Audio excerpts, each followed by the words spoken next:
10864. Station's your final time cue will be with 15 seconds until airtime. Mark, 15 seconds until airtime.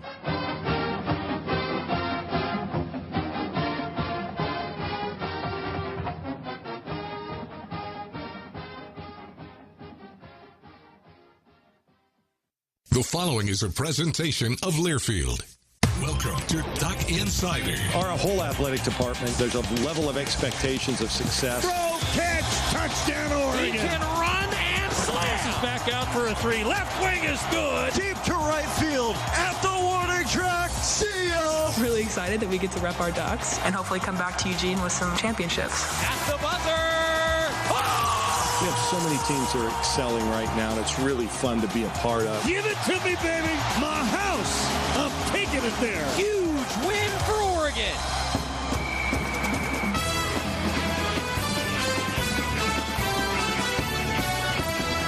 This is Duck Insider on the Oregon Sports Network from Learfield, presented by On Point Community Credit Union. Better banking, local solutions. Live from the Country Financial Studio, here's Joey Mack. Game week, go Ducks. It's the spring game coming up on Saturday. Oregon football with their 14th practice of the spring, and fans are going to be able to see it. Spring game Saturday is here. It's Duck Day around Oregon Athletics. It begins, of course, with Oregon track and field. We've also got spring soccer at 11, football at Hudson Stadium, 3 o'clock first pitch for baseball at PK Park, 5 o'clock first pitch at the Jane for Oregon softball. We're going to recap the weekend that was for the Ducks. Also, Kyler Casper is officially a Duck. Pretty darn cool. Oregon, with a wide receiver reclassifying to this year, he will join the team in the fall. And there has been a lot of buzz around Oregon football and a whole lot of interviews to get to because, well, I'll tell you what, we didn't have a show on Friday because Oregon baseball was in action in the afternoon up in Seattle. They got the sweep. Well done, Diamond Ducks. Oregon baseball with the sweep of the Huskies. It was a little bit too close for comfort, though, on Saturday. I'm going to be honest with you. But as a result, we're talking about a team in Oregon baseball that is sharing the Pac-12 lead right now. Ducks and Beavs, the two teams from the state of Oregon, are both 10-5 in Pac-12 play, tied for first place as we head into next weekend where the Ducks will face Washington State. Oregon women's golf in the Pac-12 championships, that's going on at Eugene Country Club as we speak. More updates over the course of play today, Tuesday, and Wednesday at Eugene Country Club. Oregon women's golf hosting the Pac-12 championships. I hope that a lot of you can make your way out there. I'm not going to be able to get out there today getting ready for spring football, but I'm planning on being out there on Wednesday, and I'm really looking forward to it. The Ducks, I think, have a real good shot of winning that darn thing. So a lot of interviews because we didn't have that show on Friday. So Oregon football getting ready for the spring game. It's a 1 o'clock start. We will go on the air for a 1 o'clock broadcast across the Oregon Sports Network. Jerry Jorge, myself, Terry Johns will be there. We'll all have the call for you. I'll tell you, this is going to be a intriguing spring game, not just because of the quarterback position, not just because it's Dan Lanning's first spring game as the head coach with the new staff, and not just because it's, well, another Oregon spring game where fans get to see what's going on. I think this is going to be a unique spring game because there's going to be a concert afterwards. Yeah, Common Kings are going to perform after the conclusion of the spring game, and the Ducks are already busting out some fun fan experience things for those of you that are able to make it. Food for Lane County, please bring your donation for Food for Lane County as your quote-unquote price of admission. Awesome partnership. Get to honor our men and women in service, honoring the military. That will continue. It's going to be a great day for Oregon football. So a ton of interviews from not just Saturday, but also Thursday. Since we didn't get a chance to get to all those interviews, normally we would on a Friday show. That's what today's show is all about. So I'll tell you what. I'm Joey Mack, and you're not going to hear from me the rest of the show. Oregon football head coach Dan Lanning following Oregon's final scrimmage of spring camp before the spring game coming up next Saturday. Dan Lanning talked with the media afterwards. Good opportunity to go out there and work today. The conditions were obviously a little bit different. I thought we had better ball security overall from an offensive standpoint, but I'd say, defense probably had the day today. That being said, last scrimmage offense kind of won, so you want to see that some as coaches. There was certainly some adversity out there, and we did some situational work just like we did before. But happy to see our guys go out there and work and embrace the weather and get after it. defense won with stops on third down or takeaways, both? In general, just they had a good day. Whether I think our third down period, our offense definitely came ahead. In third down, I'll have to go back and look at the film. So they had some good moments in that third down period, but they won some of the situational series as far as red area 2 minute. We're able to get some stops. Have you been prioritizing ball security since last scrimmage at all? We every day. prioritize ball security every day. Yeah, but certainly we've done some work at it, since those moments, and wanted to do some more in practice work. Obviously, no one likes being out in the rain, but do you kind of enjoy having a day like this so you know that you can play in these elements and kind of get used to it? What do you mean no one likes being out in the rain, man? Of course you like being out. I mean, yeah, it was a good opportunity for us to get to work. We haven't got a ton of it this spring, so it's good for us to see. Certainly makes it harder. Defensively, you want to play rain games. It's harder to move the ball on offense, so it's good for us to see. We had to get that practice, but yeah, it was good for us. 11 practices, 2 scrimmages in now to spring. Have you seen separation at quarterback at all? Whether it be from one to... Seen a lot of competition. I don't think it's declared one way or the other. No, certainly not. We want to continue to see that competition exist. Just a week away from the spring game, how do you feel about this team, and what do you want to see in this last week? I love coaching these guys every day. It's a fun group. They come to work, and certainly they know there's a lot of things that we can improve on, but it's a fun group to coach. We have some talent on our roster that I'm excited to see what they can do. I know they want everybody to be there the 23rd to see them in action. Have you settled on a format at all for the spring game? It'll be very similar to a game format. Now that you can talk about the addition of Josh Connerly, just what was that like, getting that commitment and getting him to sign and adding him to your 2022 class? I am good to talk. I want to make sure. Good. Officially tweeted it, graphics. I'm with you. I'm just making sure. Yeah. So I never want to be wrong. Yeah, I mean, I'm super excited for him to be a part of our program. He's obviously a special player, and we think he's a special talent that can make an impact for us. What does his addition do in terms of just also adding depth to that offensive line group and getting to basically a true 3-deep kind of situation in terms of number of bodies? I mean, you need a certain amount to operate, but he's not just a number by any means, coming in to compete and be able to help us get better up front. I'm curious what you've seen from someone like Justice Lowe. Obviously, didn't have the most football experience coming in, but has all the intangibles, all the skill sets. What do you see from this spring? He's actually a guy I made a note on today because he's had some tough days early coming on, and I thought he made a stand, a big improvement today. Went and got some competitive balls, played physical at times. So I was excited to see that from him. Looking for him to continue to progress. What are your expectations for your first game at Hudson Stadium?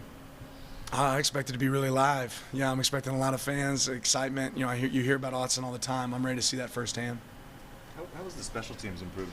It sounds like Lorig has had some innovative ways of coaching the groups, but what have you seen out in the turf? Ultimately, to me, you get what you demand, and we spend a lot of time on special teams. It's the first thing we do every single practice, every single day. We have a lot of meetings on special teams, but beyond meetings, break those down into individual meetings, which a lot of people I don't think do when it comes to special teams play.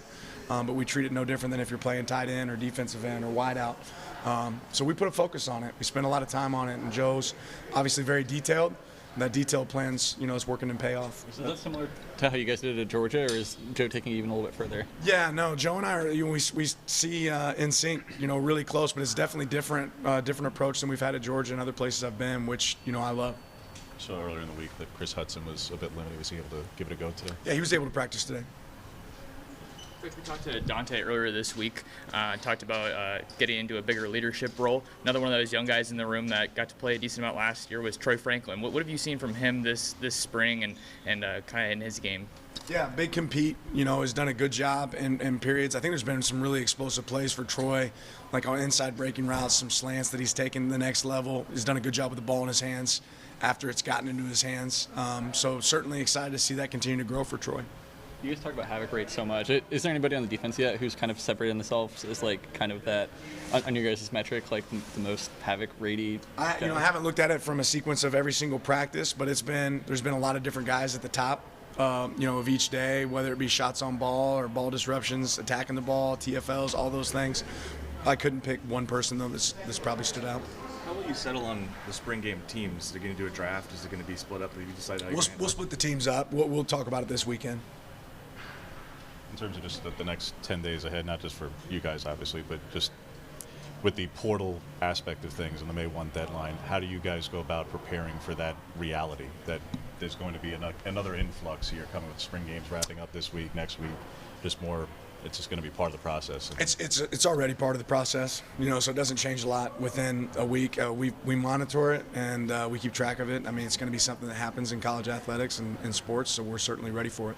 What do you do on the April 25th practice? I think typically at Oregon you've had a spring game that concludes spring.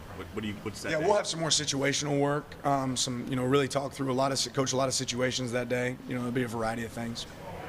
Kind of a corrective post, like a Sunday after a game kind of thing? Combination. I mean, we'll still have our walkthrough on Monday before that, and then have an opportunity again just to work some detailed situations that you don't always necessarily take the practice time to work that I think a lot of people might overlook. Hudson was someone last year that a lot of people billed as maybe that next pass rusher to step up from Oregon. What have you seen from him this spring and the growth among those edge guys? I'd say Braden, has an infectious personality. He wants to do right, and that's, really shows day in and day out in his approach. Certainly I've seen him grow. I like that he's coming away from spring feeling like he has more of a primary rush move. I think Coach Lapoy is really an expert in that area. That's something he does a really good job of, and Braden's embraced that. A lot of good stuff from Dan Lanning. You heard him say that this past weekend, they're going to be splitting up the teams. We'll find out a little bit more later on in the week. A lot more interviews to come from Oregon football. It's spring game week. Spring game week. Game week. We're going to hear from Junior Adams when we come back. He is, let's just say, quite the recruiter. And the evidence is from this weekend. Back after this on the Oregon Sports Network from Learfield. Dear gas prices, Toyota is the #1 retail brand for electrified vehicles for 22 years. That says it all. Toyota hybrids. Find yours at Toyota.com. Toyota, let's go places. Based on manufacturer estimate CY 2000 through 2021 sales. After 2 years of construction, my wife and I finally moved into our dream home. So when a bathtub fixture broke, causing major water damage, I was glad we had the home insurance protection we needed. How do you know your home is protected? Talk to a Country Financial rep like me, Nick Simon. We can help you understand your options and select coverages to meet your needs. Then if something happens to your home, you won't have any surprises. Need the right coverage for your home but not sure where to start? Visit TakeSimpleSteps.com or contact a local Country representative. Dear gas prices, Toyota is the #1 retail brand for electrified vehicles for 22 years. That says it all. Toyota hybrids. Find yours at Toyota.com. Toyota, let's go places. Based on manufacturer estimate CY 2000 through 2021 sales. Your daily dose of Oregon athletics. This is Duck Insider from Learfield.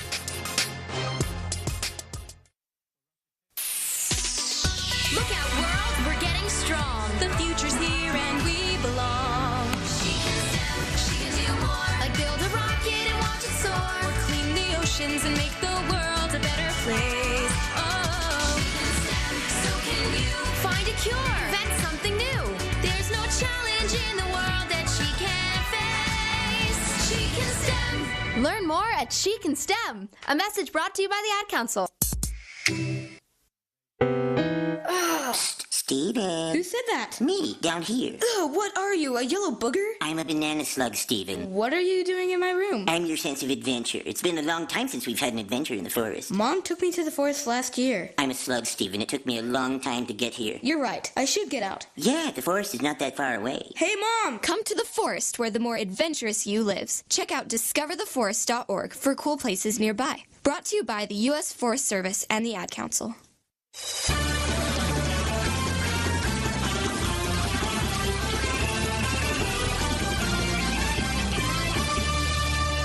Welcome back to Duck Insider, presented by On Point Community Credit Union. Joey Mack here with you in the Country Financial Studio. It is Duck Day coming up this weekend.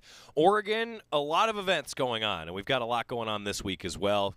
GoDucks.com will have you covered. We'll be talking about everything over the course of the week here on the show. I do want to get to a lot of interviews today because we have a lot of content for you. Junior Adams, co-offensive coordinator, wide receivers coach for the Ducks. He met with the media for the first time this weekend, and it was a lot of fun hearing from him. And, well, safe to say that he can recruit, huh? Kyler Casper, officially a Duck, reclassifying to this year a 4-star wide receiver.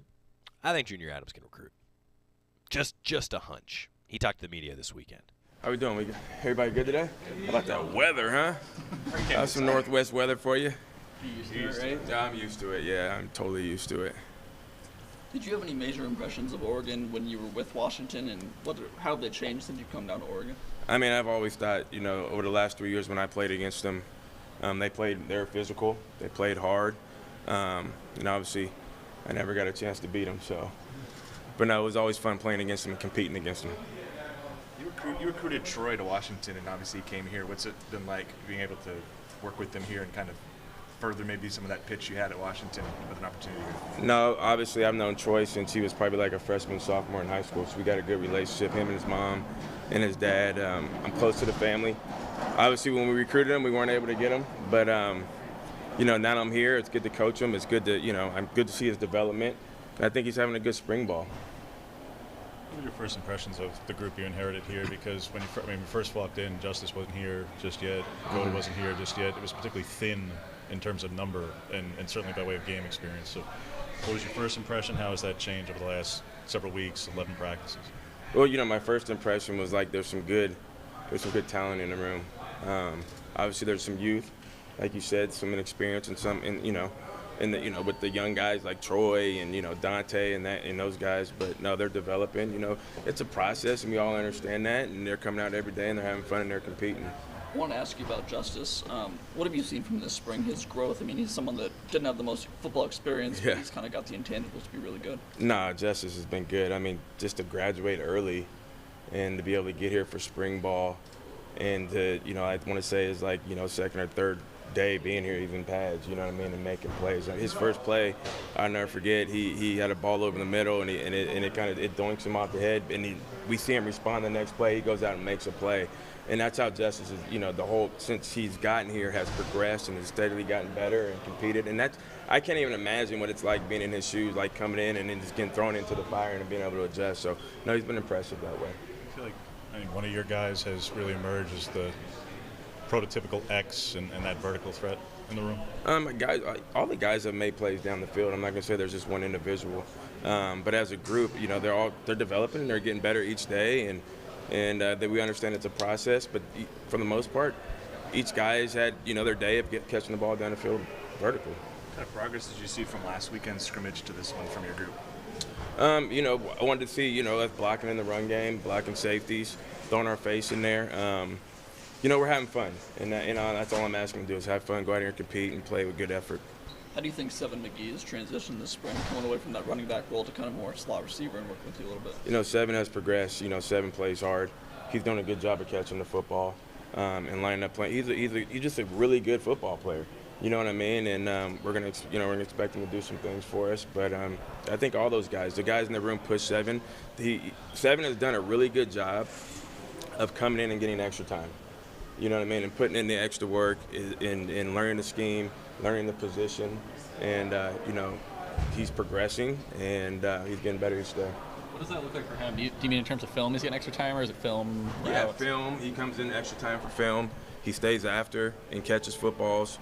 He'll come in, right after practice and watch it. He'll send me texts of clips of plays, and he's steady asking. He's eager to learn, and we're excited about him.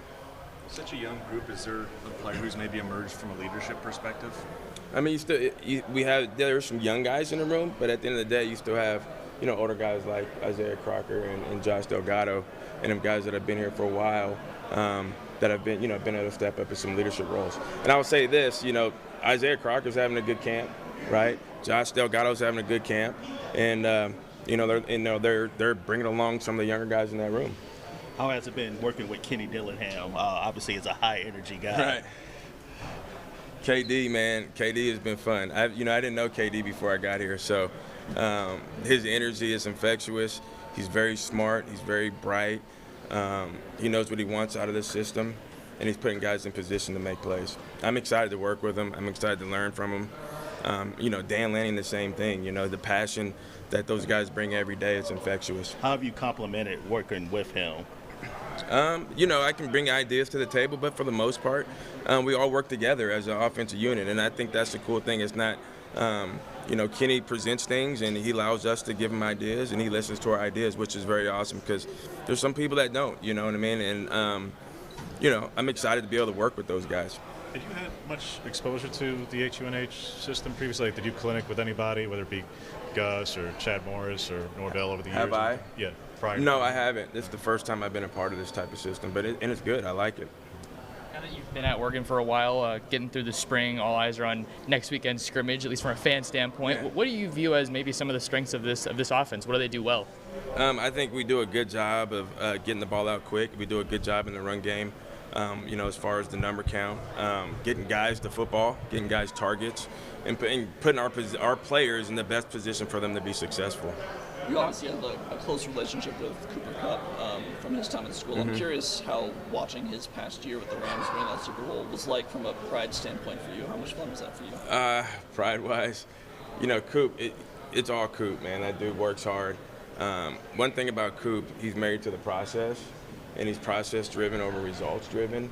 And to see his work paying off is awesome. You know what I mean? And the thing about it, playing that long of a season, he was blessed to he's blessed to stay healthy. You know what I mean? I think he's had some good seasons leading up to the way, or throughout the season, and he may have got nicked up or may have had an injury, but he stayed durable. He stuck to his process, and I'm excited for him and his wife Anna and his family. I mean, it's awesome to be able to sit back and sit on my couch and actually watch him, catch the fade to win the Super Bowl. I mean, that's pretty cool. I'm excited for his whole family. If you didn't know Kenny and you hadn't worked in his system, what was so attractive about joining the staff? Gosh, look who we got on this. I mean, this is a heavy hitter staff now. I mean, it's talented. It's football coaches as they come. You know what I mean? I was just excited to get here and eager to get here and be able to learn from these guys, and especially with Dan. I think, if what he believes in and what I believe in, it fell in line. Just connecting, the growth mindset. These are all the things I believe in and that Dan believes in, and it works together. And I'm fortunate, and I'm very excited to be here. So the other day, Chris Hudson was limited on Thursday, but it sounded like he was out there today. Certainly he's been out there a lot of spring. Just when he's the leader returning in terms of numbers, what has he brought to the room? How has he elevated his game so far this spring? Chris is a dog. He's a competitor, ultra competitor, and that's what he brings to that room. And he's a playmaker. He makes a lot of plays. He brings that juice every day in practice, and he works at it. Do you have him at the Y, the Z, the A, anyone in particular? Or? I mean, a guy like Chris, he can move around anywhere. You've got a variety of skill sets in the wide receiver group. You got length, you got speed, playmaking. What do you want a Junior Adams wide receiver to be known for, to pride themselves on? Playing hard and having fun and making plays. And most importantly, I always say FBI, football IQ, being smart football players in situational football, and going up and competing for the football. How does blocking kind of factor into that? And does Chris kind of set the tone as a blocker for you guys? I know he had some huge hits last year. Chris is funny, man. No, Chris is, he'll throw his face in there now. He's a dog now. He's going to bite you. But, all those guys will go out there. And that's the thing that I like about this group. They're super talented. Like we said, there's size and speed in there. There's good, smart football players. Every one of them are totally different. And that's what's pretty cool about them. Inherited a group that, with Troy and Dante and Isaiah, they went by last year. The big thing was unleash the skinnies. They called themselves the skinnies. The skinnies? Yeah. That's the first time I heard that one. I'm going to have to walk in the meeting room and ask them about what's the skinnies. Well, that's why I posed the question to you. That, and when you talk about perimeter blocking, and all right, Troy came in, he was 169 pounds. Yeah. I don't know how much he's put on since, but he's put on some weight. Right. So how much do you want your guys to be known as something a little bit more, to fill out their frames a bit more now that they're here? To me, sometimes it's not about how big you are. It's about them wanting to be able to do it. You know what I mean? And first of all, we haven't talked about Dante, but Dante's done a really good job just getting in here and buying in, to what I believe in and how I teach the position. And you're talking about a guy that's really worked at it. And Dante throws his face in there and blocks as well. And I'm just excited about all these guys. A lot of good stuff from Junior Adams, Oregon wide receivers coach and co-offensive coordinator. It was cool hearing a little bit about him. He was one of our interviewees on the signing day special, and he was a lot of fun to get to know. Tobias, 6'6", catch the tallest wide receiver Oregon's ever had. I don't think so. I'm gonna have to go double check that, but I think like Dwayne Stanford might have been 6'6". Ducks have had a couple guys, but for sure he's got that length. Ian asks, anyone know a guy from Indiana can watch the game on TV? It's gonna be on Pac-12 Network.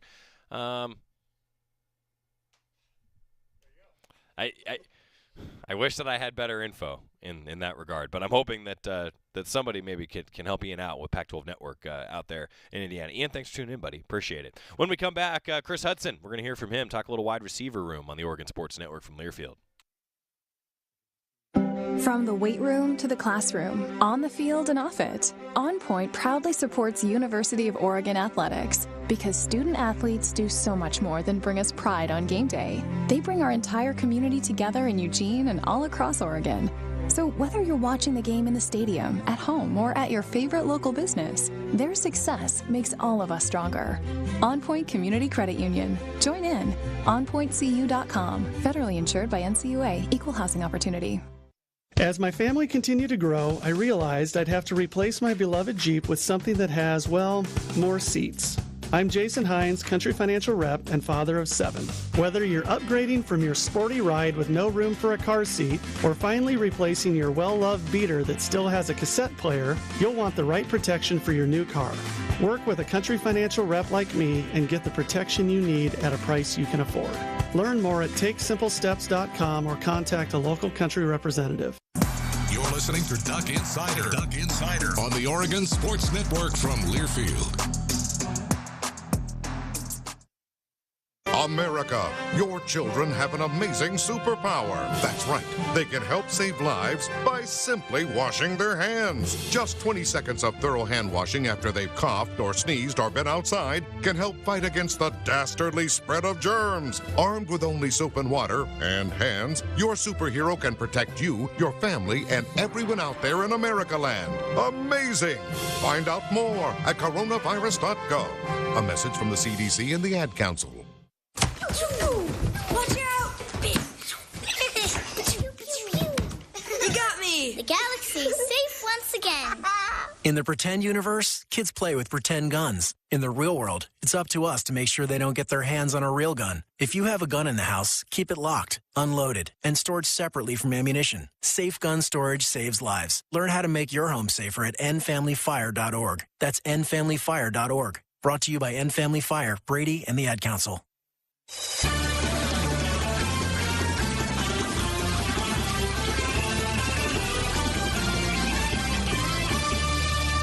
Welcome back to Duck Insider, presented by On Point Community Credit Union. Joey Mack here with you. All of our coach interviews brought to you by Willamette Valley Cancer Institute and Research Center. Fight like a duck with cancer care you can count on. Spring game coming up 1 o'clock on Saturday here at Hudson Stadium. Hope that everybody's going to come out and enjoy a little bit of fun with all of us. Chris Hudson, guy that got asked about to Junior Adams. He met with the media also this weekend. Lots of interviews for you. Let's continue talking wide receivers. Chris Hudson.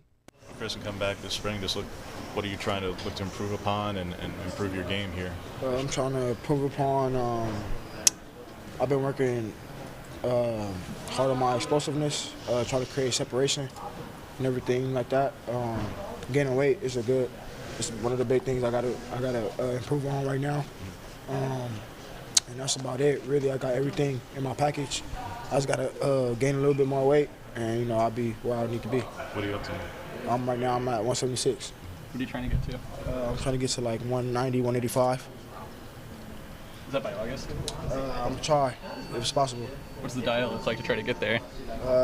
Just having a meal prep every day. Get at least 4 meals in a day, 4 to 6 meals in a day.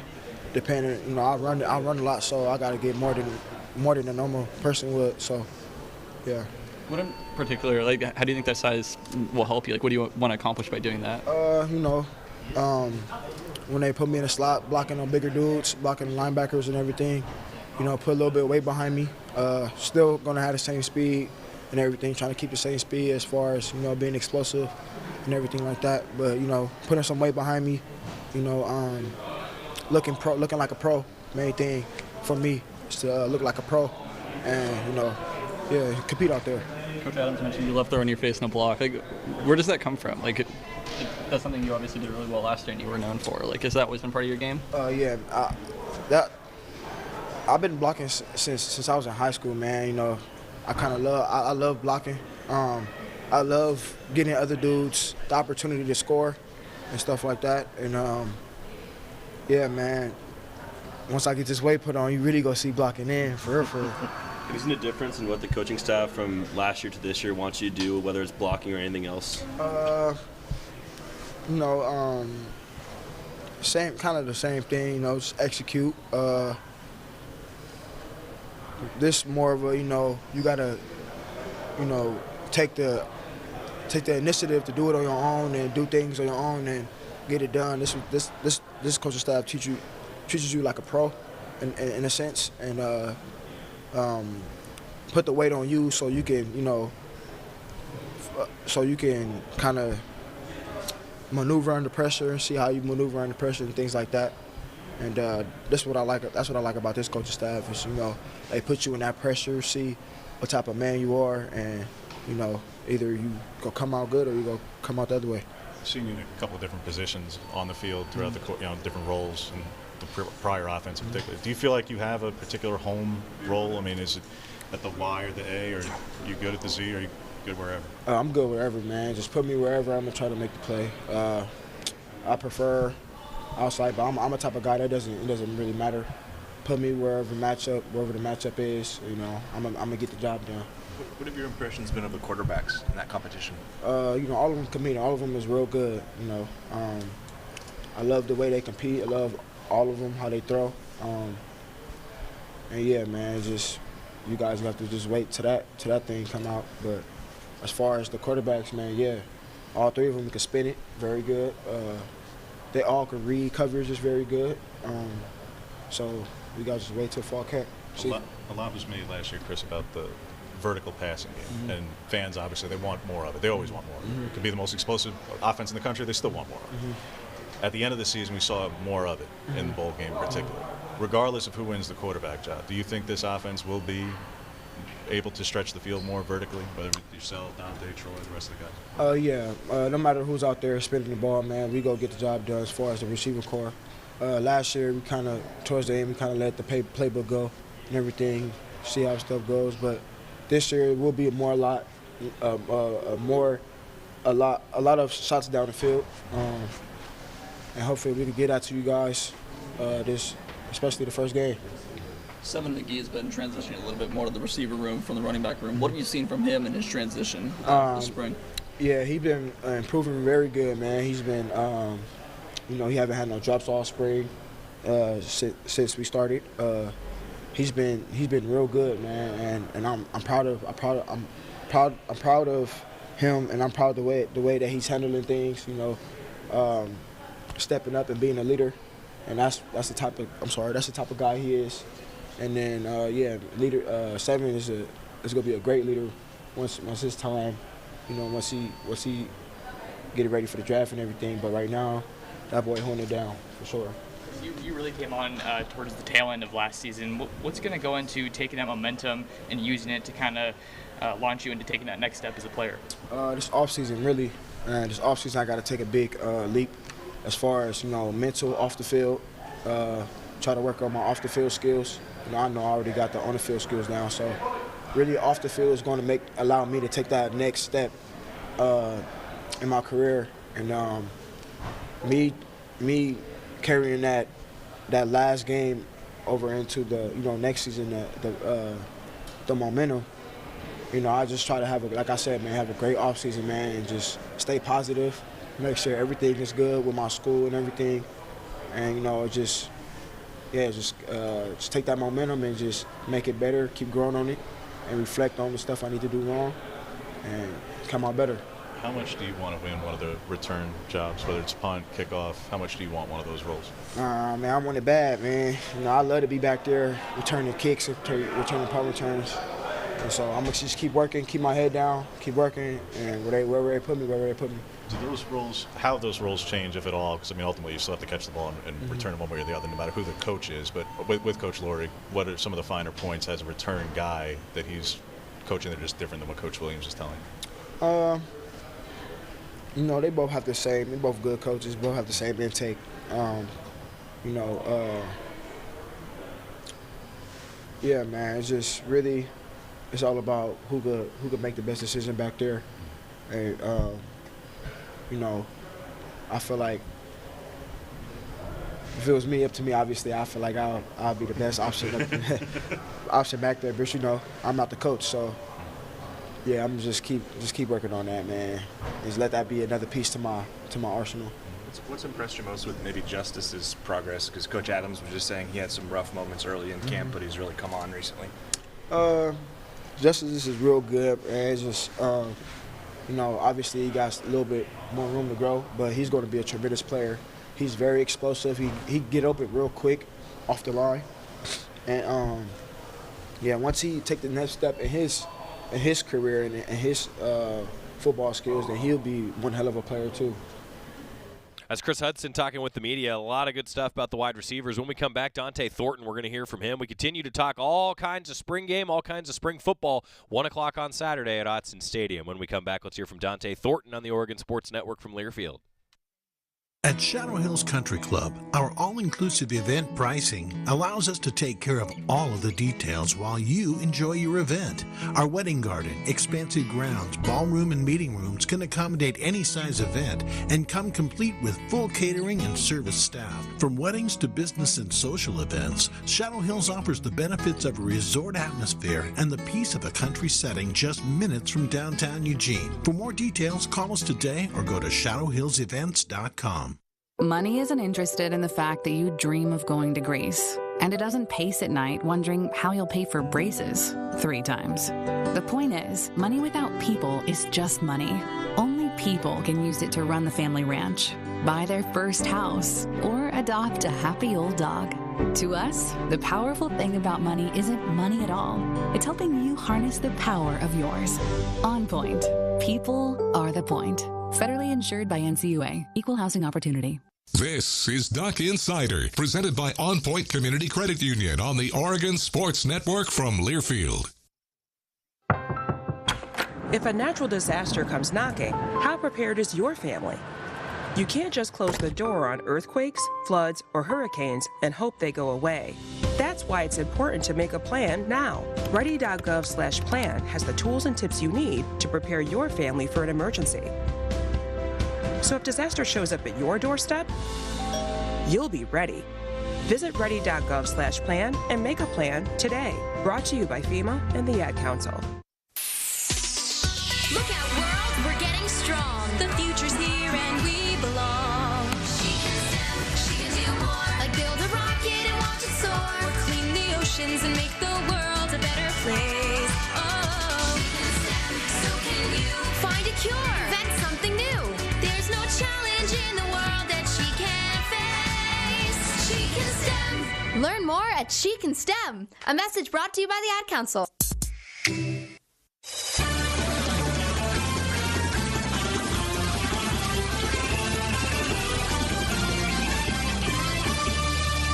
Welcome back to Duck Insider, presented by On Point Community Credit Union. Joey Mack in the Country Financial Studio. Jeffrey says, quote, I hope Oregon wins this weekend. There's nothing better than being in Hudson Stadium to watch the Ducks beat the Ducks. Yeah. Team green versus team yellow. That's how it's going to go. The Ducks are going to separate out the teams. We'll see. The game format's going to be a game. That's their plan heading into Saturday's spring game. It looks like they're going to have a little bit of fun as well for the Oregon fan base. Those of you that are going to be able to make it. If you can't make it, we'll have the broadcast on the Oregon Sports Network heading right into Oregon baseball. The 2:45 pregame show and Pac-12 Network's going to have the broadcast as well. Dante Thornton, he met with the media over the weekend. And talking wide receivers, let's keep it going. Dante Thornton, what are we going to see from the Duck wide receiver core this year? Put on some weight over the offseason. You still consider yourself one of the skinnies? Oh yeah, I'm always gonna be a skinny, no matter what. Yeah, probably gonna be a skinny. Do you know how much weight you put on over the offseason? I would say I didn't put a lot of weight on, but like most of the fat that I had, not it wasn't a lot, of course, because I'm a skinny, but most of it turned into muscle. So I'd say I probably put on around 6 to 7 pounds of muscle over the past offseason. So that helped me a lot. Comment on you stepping up as a leader this offseason. Can you just talk about why you decided to take on that role? How did somebody ask you, or is that something you took on yourself? And then what kind of leader you try to be? Yeah, I would say like no one really asked me, but I know that with all the older guys like being in the room gone, so like somebody had to step up. So I've been trying my best to help everybody out, even though I'm not the oldest one in the room, but we need somebody to take that step up, and I felt like I'm gonna take the step and do that and help everybody out. Sometimes it can be hard for a younger guy to take on a role like that. But do you feel like teammates have been pretty receptive? Yeah, definitely. Like nobody, if I tell somebody, like not trying to control anybody, like when I tell them the right thing to do, they do it. They got questions, they ask me, they even correct me. So like we help each other all out. How much did the room change, but not just the room, like even your own personality have to change at the end of last season when Johnny and Jalen go down and Micah leaves, and then it's you, it's Troy out there and Chris out there in that way for that final 3-4 games. How much of that just have to change your presence? Clearly your production changed, but how do you have to change as a player? I feel like we had to change the play because we really had to step up. Because like as at the end of the season, our older guys are down, so like now the coaches they got to depend on us. Like there's nobody else to call on, so it's time for us to step up and do what we got to do. So I felt like we had to like mature faster than the average freshman receiver would have to, but like that's what we needed because it helped us out. Do you feel like that bowl game, that opportunity and the way you played, is that more indicative of what you're hoping to bring now? Oh yeah, most definitely. I feel like I still got a lot of room to improve. I'm still improving every day, but the bowl game really let me know that I really could do this. Like I really could play football at a high level. So that was really my confidence booster right there. Like having the bowl game and how I had a good game, it really boosted my confidence a lot. Were you questioning that then at times in the fall? I definitely questioned it last season based because of course we had a lot of older guys in, so I didn't play as much. So like, dang, what can I do to like keep working and get on the field? So like, not get discouraged and just stay on top of everything. And the thing that I changed the most from this offseason to last offseason was that I got in the playbook a lot. Like every day I'm at the facility talking to the coaches, going over the plays day before practice and everything. So I'm just putting more effort into off the field stuff that's going to help me on the field. What's your relationship been with Junior Adams? I feel like we have a great relationship. Like when he first got here, I questioned it because of course like Coach B-Mac was my coach before and I was really close with him. But after I had opened up to Coach Adams, let him talk to me, our relationship grown a lot. But I really appreciate Coach Adams for what he's been doing for me so far since he's been here.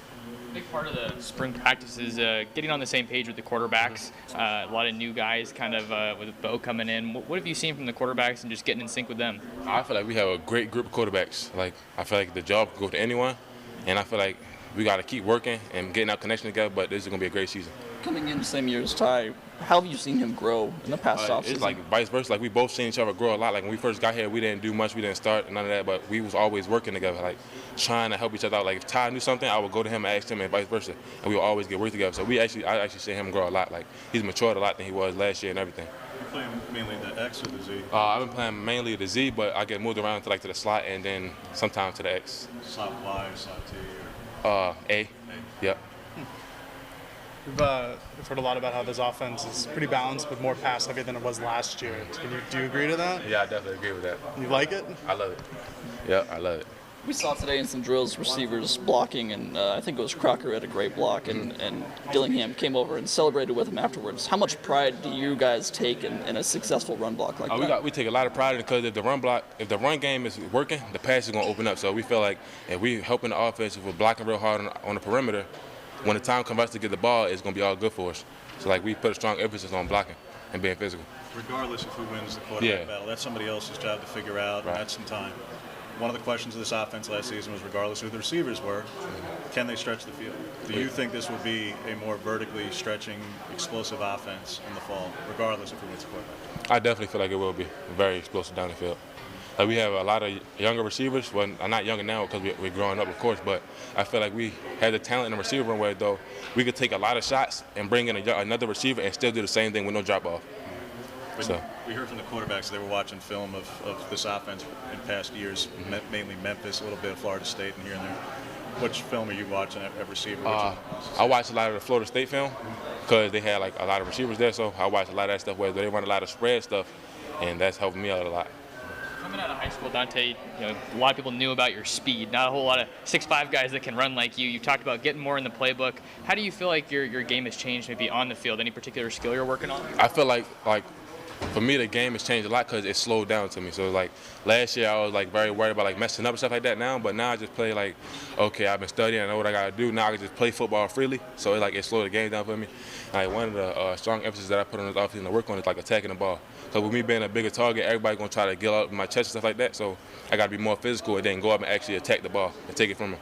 So we've seen a lot of Ty Thompson and Bo Nix, I hear. But can you talk about Jay Butterfield a little and his progression? I love Butterfield. I feel like, of course, we got Ty and Bo, but Butters is a great quarterback in my opinion. And when his time comes, he's going to show a lot of people that he's a great quarterback. But I feel like I said earlier, I feel like any other quarterback could take the starting job. I know this is a little bit of a repeat from before about the skinnies and whatnot. I know that was certainly the nickname last year, but you already had a little bit of bulk. Troy probably needed to add a little more. But I mean, hey, it was 169, listed 160. How much do you guys embrace that last year, but you want to change that? Because again, you were a little bit. Oh yeah, bigger we work hard as I don't know what in the weight room. Like getting work outside of with the team. Of course, we're going to do our work out with the team, but we go in and get extra work after our lift groups. Even on the weekends, we go in and just working. If it's push-ups, biceps, triceps, we just trying to do whatever we can to get bigger because we already know like a lot of people going to try to be physical with us because we're skinnier receivers. So we got to be able to take those hits and stuff like that. Chase Cota comes in and brings a lot of experience to that room. What kind of addition has he been to the room? Like, how has he helped you guys? Because you're a relatively younger room. Man, I love Chase Cota. Like, it feels good to have an older receiver in the room who he didn't instantly know everything, but once he got caught up, it helped me out. Because like having someone else that could go in, if I'm down or not even being down, I need to blow, he can go in and instantly know what to do. It's like it takes a person having like worried about if someone is going to mess up anything. And Chase, like he instantly came in, learned the playbook, and is like actually adding on to their offense. So I feel like he's going to have a strong impact on us. We talked about you and Troy adding strength and adding weight. Have you seen that translate onto the field in your play? Definitely. Like with the blocking things, like I feel like our mindset from last year changed. Like last year we didn't really like block because we worried about like not being strong enough, but now we feel like no matter who's in front of us, we're going to block them no matter what because we've been working hard for it. So. Does it only help in blocking, or does it help you like I feel like it helped. Yeah, offline, getting jammed, anything. I feel like with us being stronger than we were last year, it's harder for receivers to guard. DBs to guard a big receiver who's fast and strong. So it's really helping us out a lot. Yeah, how do you think that helps your game out? How do you think that makes you a better player? Oh, I feel like there's a lot of times where I'm gonna have a matchup against a smaller DB. So if I'm stronger, I don't always have to use my speed. Whereas though I could out-muscle him and still beat him. So that helps me out a lot. Are you someone who sets goals or expectations for seasons ahead of you? You kind of just. I definitely. I set goals for like every week. So like, yeah, I feel like I'm a big person on my goals. So you and Troy had big spring games last year. Do you have set specific goals for this year's spring game? I wouldn't say I don't have a specific goal, but I just want to have a great spring game. Like, I want to show everybody that like I'm a different receiver from what I was last year. That's big. That's really big, hearing from some of these guys like Chris Hudson and Dante Thornton. They've upped their game. That's what they should be doing in the offseason, right? Looking forward to seeing those guys and the rest of the Ducks at Hudson Stadium Saturday for the spring game. A lot of interviews still to come. When we went into today's show, I thought, okay, well, we're going to make this about both sides of the ball. I changed my mind. We're going to just talk about the pass catchers and the tight ends now. Maliki Montevau, he met with the media as well, talking a little tight end with the Ducks. How do you feel like things are going so far for you guys as an offense, as a tight end group in spring here? As an offense, as a full unit as offense, I think we're doing really well. Coach Dillingham has done great ways to just find more explosive ways to move the offense down the field vertically, and I think that's what we kind of missed a lot last year. So right now we're looking really explosive, and as a unit, as a tight end unit, I think we have a lot of depth, a lot of competition between all of us, and it's fun to be playing with them. How much fun has it been just being in this offense and just learning it? It's actually a lot of fun because compared to last year, as a tight end, we're used a lot more vertically stretched the field. We're doing a lot of different blocking schemes. It's fun playing football right now. It's a lot of fun. Describe the pace that Coach Dillingham and the rest of the coaches are at. He plays with a lot of energy. He's built with a lot of fire. We're moving fast, tempo offense. He wants us to get down the field fast, and it's fun. What kind of blocking? What is kind of the biggest technical difference from what you guys are doing on a day-to-day basis compared to last year? Since most of us are older now, or at least been here for a season, we kind of now focus on our physicality, our technique-wise, because now we all know what we're facing against. Now it's just clean up all the stuff we messed up on last year. What kind of growth have you seen from yourself personally from last year to this year? Definitely a lot of in my passing game-wise, because last year a lot of focus was just on blocking the dude in front of me, and I've seen myself grow a lot in the vertical pass game and getting in and out of routes. Playing mainly the H or the A, or which role? Yeah, I'm pretty much playing H and A, but they threw me out at Z a little bit. But it just depends on if we're in 13, tight end could be anywhere. We saw briefly in one of the 11-on-11s that you guys had a 2 tight end set where you guys both lined up out wide. How much fun do you have doing that, and how different is that for you? Oh, it's fun especially when it's 2 big bodies up there. So it's like me and Ferg, me and Spence, whoever's out there, and it's fun just knowing that we could take advantage of the mismatch of whoever's out there. So smaller DB, we're bigger than them. We can take advantage of that. With the new coaching staff, is there anything that's different from last year about what they want you to work on in practice and stuff like that? It's a whole new offense. They all have different coaching techniques and aspects. So it's just kind of grasping what they want us to do and just producing it on the field. saw a pretty decent amount of playing time last year, not something that happens all over the country, true freshman season. How do you feel like you adjusted to that, and maybe some major takeaways from your true freshman season? It was just a lot of just getting out there and just know there's another human being. You just got to play with the mindset of just go out there and play your game, play football, and that's really what I took out. And I didn't expect to play as much as I did, and I'm glad I did. It was a great experience, and it's fun. How do you and Terence maybe complement each other when you are on the field together? We're like brothers, really, on and off the field, and it's like a bond that I can't even really describe, because like we complement each other in ways like he can excel in the pass game when I can excel in the run game, and then it could flip vice versa as well. So it's just like we're on the field together. It's pretty dangerous. We were talking to Terence last week about any welcome to college football moments. Did you have any of those last year? Yeah, actually, I had a couple, especially in practice. The biggest one I remember is probably when I was going against Drew Mathis, one of the old linebackers. I was sitting in protection, and he was an old head and came in, got me right in the head, and knocked me down. I was like, oh, gosh, all right, let's play football. All right, let's play football. Maliki Matavao, that was cool catching up with one of the Oregon tight ends. And when we come back, Terence Ferguson, we're going to hear from him. We continue to talk about the pass catchers today. We got a lot more interviews still to come on the Oregon Sports Network from Learfield. After 2 years of construction, my wife and I finally moved into our dream home. So when a bathtub fixture broke, causing major water damage, I was glad we had the home insurance protection we needed. How do you know your home is protected? Talk to a Country Financial rep like me, Nick Simon. We can help you understand your options and select coverages to meet your needs. Then if something happens to your home, you won't have any surprises. Need the right coverage for your home but not sure where to start? Visit TakeSimpleSteps.com or contact a local Country representative. From the weight room to the classroom, on the field and off it, On Point proudly supports University of Oregon athletics, because student athletes do so much more than bring us pride on game day. They bring our entire community together in Eugene and all across Oregon. So whether you're watching the game in the stadium, at home, or at your favorite local business, their success makes all of us stronger. On Point Community Credit Union. Join in. OnPointCU.com. Federally insured by NCUA. Equal housing opportunity. More Duck Insider coming up on the Oregon Sports Network from Learfield. Steven. Who said that? Me, down here. Ugh, what are you, a yellow booger? I'm a banana slug, Steven. What are you doing in my room? I'm your sense of adventure. It's been a long time since we've had an adventure in the forest. Mom took me to the forest last year. I'm a slug, Steven. It took me a long time to get here. You're right. I should get out. Yeah, the forest is not that far away. Hey, Mom! Come to the forest where the more adventurous you lives. Check out discovertheforest.org for cool places nearby. Brought to you by the U.S. Forest Service and the Ad Council. America, your children have an amazing superpower. That's right. They can help save lives by simply washing their hands. Just 20 seconds of thorough hand washing after they've coughed or sneezed or been outside can help fight against the dastardly spread of germs. Armed with only soap and water and hands, your superhero can protect you, your family, and everyone out there in America land. Amazing! Find out more at coronavirus.gov. A message from the CDC and the Ad Council.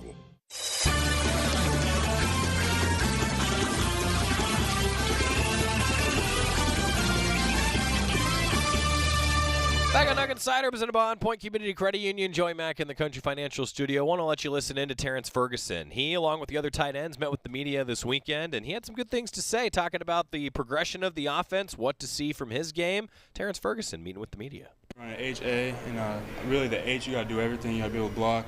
You got to go out wide at field one, boundary one, and in slot two. So we're learning a lot of stuff. So it's been a lot on our plate, but we've been doing pretty good with it. So. How would you say it's different than what you were doing in the last offense, just even schematically, or at that? What are some of the things that they ask you that are a little bit different? I think we're doing a little bit more in the pass game, running some different routes. I think we're stretching the vertical and getting downfield a little more. And then honestly, I think we know a little bit more about each position, and it's not just the H in the tight end position. So we know the Z, the X, the Y, everything about that. So that's all of it. Can you talk about how you and Maliki complement each other? You know, going into your second camp as Oregon Ducks, is there anything different this camp that you've noticed? And can you talk about that relationship a little bit? Me and Mo are really close. That's my best friend. Off the field, we get a lot of extra work in and go and get a lot of meetings where we learn a little bit more about playing H and A together. And so I think when we're on the field together, we both kind of know what we're doing, know what each other are doing. So I think together on the field, we play pretty good. And really that's just testament to us off the field being like best friends and stuff. So that's been good with us. Not a lot of people see the field as much as you did when you were a freshman. What were some of your takeaways from last season and just kind of how you've developed at the college level? You got to come every day ready to work. Practice is a big part of it. Like, you got to come in each week with the mentality of getting better in practice in a long season. And really another thing is take care of my body. It was a long season, had a lot of nagging injuries, and so always in the treatment room. And I think the biggest thing was just coming every day ready to work. I've heard similar things from a lot of the guys over the course of the last couple of weeks, right? Getting treatment, taking care of their bodies. That's the biggest maybe transition that you have to make when you go to college football. I thought that was interesting, hearing the guys talk about that. Oregon football, we've got a lot more interviews with them coming up, but we'll have them for you on the show tomorrow. But I do want to take some time, the last 2 minutes of the show, your Cafe Yum 2-minute drill. Oregon baseball is sweep. You heard us talking about it earlier. 7-5 win where Tanner Smith set the career runs record on Thursday. Congratulations to Tanner Smith. On Friday, the Ducks came from behind to win 8-6. They scored 5 runs in the 8th inning. They're outscoring teams 65-11 in the 8th inning. 65-11 in the 8th inning over the course of this season. On Saturday was an extra inning win. Tanner Smith hit his 9th home run of the year. He is leading the team, and he's the leadoff hitter. Stressful game, but a good game. Ducks are now up to number 6 in the latest RPI. They are tied for first in the Pac-12. National rankings released today. Ducks are top 25 in every one of the 6 major polls, and they are ranked number 10 in Baseball America and collegiate baseball. The Ducks are garnering some national attention. Oregon softball, unfortunately, a rough weekend for the Ducks. Felt like they had a couple things did not go their way, and Arizona got it done. A 2-1 series win for the Ducks, or excuse me, for Arizona over the Ducks. Oregon did have that prolific long ball effort on Friday. Felt like that was when Oregon could maybe punch through and get a game. They did. Melissa Lombardi called it a total team effort. How about the fact that they won 11-3 with 5 home runs? You'll take that any day of the week, right? Track and field, a gutsy performance in the 1,500 meter. Final obstacle of the 2-day 10-event decathlon. Max Vollmer won the Brian Cly Invitational, became just the 6th Oregon man to reach 8,000 points. Congratulations to Max. That's pretty darn cool. Also for Oregon track and field, Mekhi Williams did something pretty ridiculous. The only collegian in a pro-heavy field at the Mount Sac Relays put on a show on Saturday. A 9.83 in the 100-meter. The defending NCAA champion, Emmanuel Umajay, also picked up a win with his own invitational section of the triple jump. Man, those two guys alone going to score a lot of points for Oregon track and field. Senior day for Oregon lacrosse. Beach volleyball continued to get some wins. They took 3rd place in the Husky Invitational this weekend. Men's tennis ended the regular season with a couple wins, and women's golf Pac-12 championships today. Man, good time to be a Duck. See you tomorrow. Watch out! You got me! The galaxy is safe once again. In the pretend universe, kids play with pretend guns. In the real world, it's up to us to make sure they don't get their hands on a real gun. If you have a gun in the house, keep it locked, unloaded, and stored separately from ammunition. Safe gun storage saves lives. Learn how to make your home safer at endfamilyfire.org. That's endfamilyfire.org. Brought to you by End Family Fire, Brady, and the Ad Council. Uh-oh, Brad's